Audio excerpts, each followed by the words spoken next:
Hello दोस्तों, स्वागत है आपका हमारे इस YouTube चैनल पे।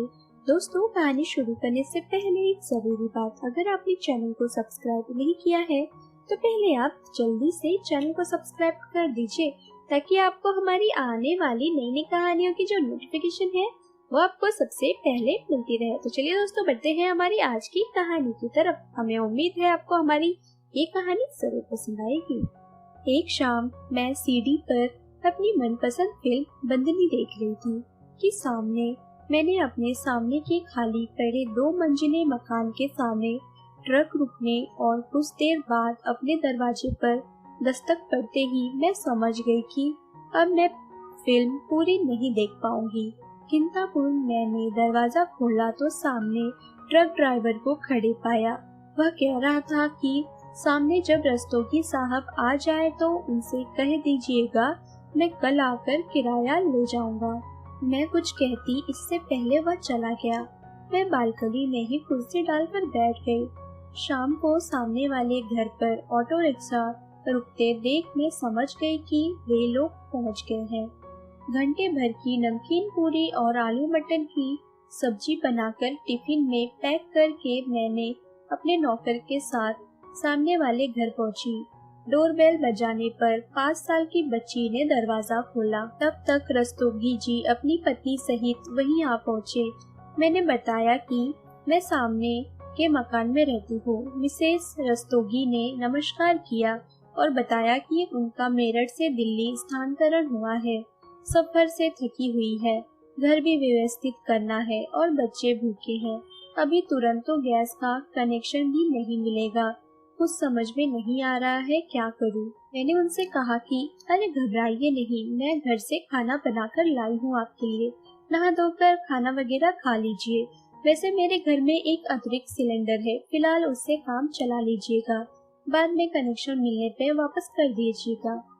इस तरह मेरा परिचय रस्तोगी जी के परिवार से हुआ। उन्होंने अपने तीनों बच्चों का नाम पास के मिशनरी स्कूल में लिखवा दिया था। धीरे धीरे वे लोग नए माहौल में एडजस्ट हो गए।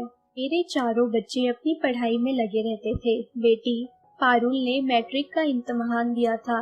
प्रिया बीकॉम कर रही थी। पीयूष एमबीए और अनुराग मैकेनिकल इंजीनियरिंग कर रहा था। इस तरह सभी अपने में व्यस्त थे। कभी कभार मैं सामने रस्तोगी जी के घर उनकी पत्नी से गपशप करने पहुंच जाती।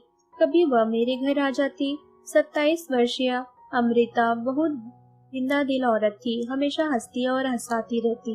मैंने घर में ही बाहर के कमरे में ब्यूटी पार्लर खोल रखा था। अमृता पार्लर के कामों में मेरी मदद भी किया करती थी। इधर 3-4 दिनों से वह मेरे घर नहीं आ रही थी, तो मैंने उसके घर पहुंच गई पता लगाने के लिए कि आखिर वो मेरे घर क्यों नहीं आ रही है। डोरबेल बजाने पर एक अपरिचित चेहरे ने दरवाजा खोला। मैं अंदर गई। तभी किचन से ही अमृता ने दरवाजा और आवाज लगाकर मुझे वहीं बुला लिया। मैं किचन में गई। अमृता आलू गोभी के पकौड़े तल रही थी। उसी ने बताया कि उसकी छोटी बहन प्रीति का दाखिला उन लोगों ने ही यही कराने का फैसला किया है। कॉलेज के हॉस्टल में रहने के बजाय वह उनके साथ ही रहेगी। अमृता का अब पार्लर या मेरे घर आना बहुत ही ज्यादा कम हो गया था।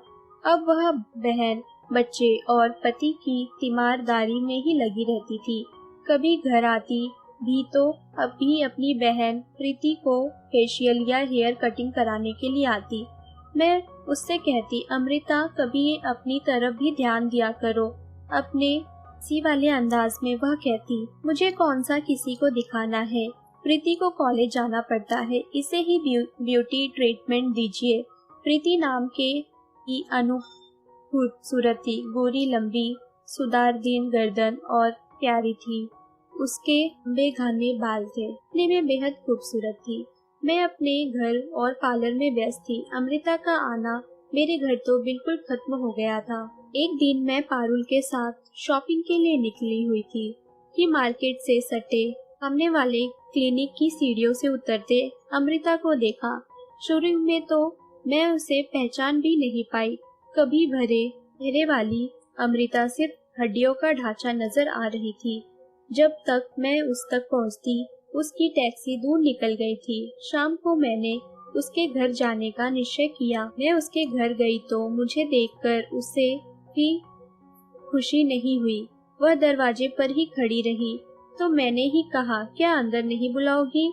हिचकते हुए वह दरवाजे से हट गई। मैं अंदर घुसी ही रही थी कि रस्तोगी और प्रीति की सम्मिलित हंसी गूंज उठी। अमृता लगभग खिंचते हुए मुझे अपने कमरे में ले गई। मैंने ही शुरुआत की, सच सच बताना अमृता, क्या बात है?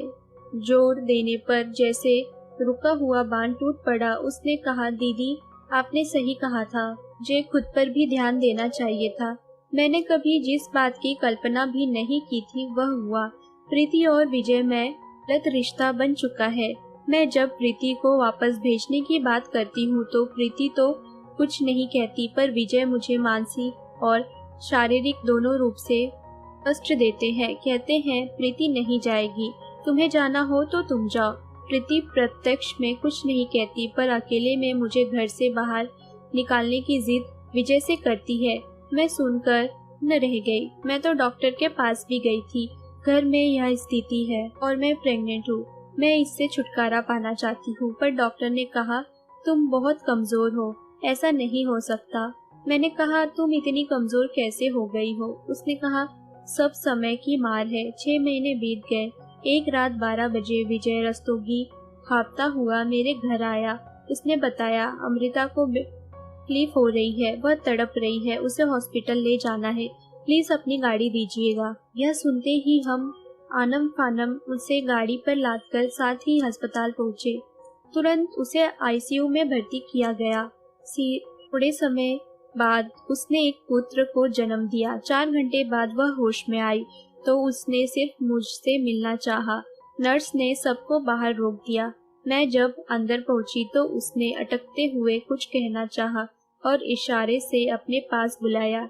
मैं पहुंची तो बगल में ही मैंने फलों के पास रखी हुई अत्याधुनिक टॉर्च को उठाने को कहा। उसने इशारे से फोटो खींचने की बात जैसे ही की कि उसके प्राण चल गए। मैंने उस टॉर्च को अपने बैग में रख लिया। सभी लोग रोने लगे। प्रीति रोते हुए कह रही थी, दीदी का पैर फिसलना उनके लिए काल हो गया, काश उनका पैर ना फिसला होता। अमृता के घर मातमी का माहौल था। क्रियाक्रम से निपटने के बाद मैं घर में बैठी और आया हुआ ईमेल चेक कर रही थी। उसमें मुझे अमृता का मेल मिला जिसमें मुझे पता चला कि हादसे वाले दिन उसने सेल्समैन से systematic torch cum video camera खरीदा था, जो देखने साधारण टॉर्च लगता था, परंतु वह वीडियोग्राफी और रोशनी दोनों का काम करता था। वह मुझसे मिल तो नहीं सकती थी, इसलिए मुझे मेल किया था। मैंने उसकी टॉर्च को उलट पुलट कर देखा तो उसमें मुझे एक कैसेट मिला। मैंने उसे सीडी में लगाया। ऑन करके मैंने यह देखकर दंग रह गई कि उसमें विजय रस्तोगी और प्रीति लात घुसों से अमृता की पिटाई कर रहे थे। रस्तोगी की लात जोर से पेट में पड़ने से अमृता छटपटाई हुई फर्श पर गिरकर बेहोश हो गई। पूरा फर्श खून से लाल होने लगा था। महंगी टॉर्च की असलियत जाने बगैर दोनों ने अमृता को फिजूल खर्ची के लिए पिटाई की थी। मैंने तुरंत हरिया को भेजकर अमृता के मम्मी पापा को अपने घर पर बुलाकर उन्हें कैसेट दिखलाया, जिसे देखकर उन्होंने सिर पीट लिया। सहसा उन्हें विश्वास ही नहीं हो रहा था कि प्रीति ऐसा घृणित कार्य कर सकती है, वो भी अपनी सगी बहन के साथ। परंतु आंखों देखी को कौन झुठलाया नहीं जा सकता। प्रीति और विजय से पूछने पर दोनों बिखर पड़े।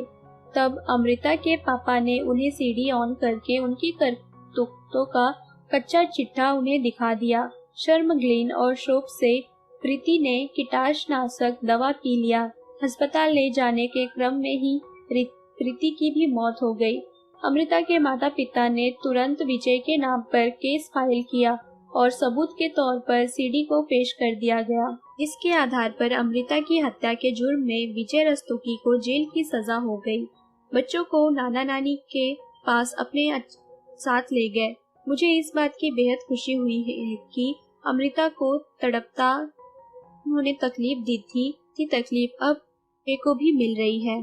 पिता की मौत का बदला आखिर ने ले लिया और वो लोग भी अपने अंजाम तक पहुंच ही गए। तो दोस्तों, अगर आपको हमारी ये कहानी पसंद आई हो तो कहानी को लाइक और शेयर करना ना भूले दोस्तों। दोस्तों अगर अभी भी आपने चैनल को सब्सक्राइब नहीं किया है तो पहले आप जल्दी से चैनल को सब्सक्राइब कर दीजिए, ताकि आपको हमारी आने वाली नई नई कहानियों की जो नोटिफिकेशन है वो आपको सबसे पहले मिलती रहे। तो चलिए दोस्तों, हम फिर मिलेंगे अपनी एक और नई कहानी के साथ।